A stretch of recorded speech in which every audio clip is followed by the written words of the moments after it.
আসসালামু আলাইকুম, কেমন আছেন সবাই?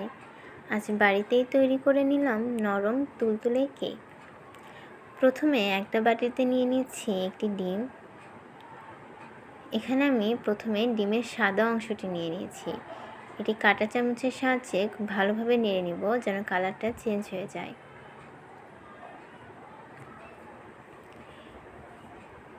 পরবর্তীতে দিয়ে দিচ্ছি ডিমের বাকি অংশটা।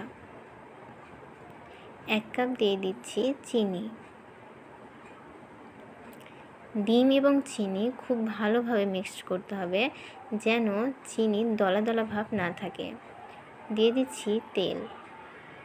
এখানে আমি খাবার তেল ইউজ করেছি। 1 কাপ দিয়ে দিচ্ছি দুধ। ডিমের গন্ধ যেন না লাগে এজন্য আমি একটি লেবুর খোসা গ্রেটারের সাহায্যে গ্রেট করে নিয়েছি। 1 কাপ দিয়ে দিচ্ছি ময়দা। 2 চা চামচ বেকিং পাউডার। সবগুলো উপকরণ খুব ভালোভাবে মিক্সড করে নেব। কোনো দলা দলা ভাব যেন না থাকে। পরে দিয়ে দিচ্ছি খানিকটা লেবুর রস।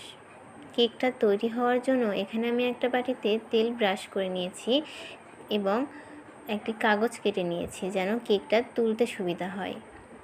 একটা পাতিলের ভিতর কেকটা বসিয়ে দিয়েছি। এটা আমি 1 ঘন্টার জন্য চুলায় রেখে দেব। দেখতেই পাচ্ছেন কেকটা কতটা সফট এবং এটা খেতে দারুণ মজার। সবাই ভালো থাকবেন। আল্লাহ হাফেজ।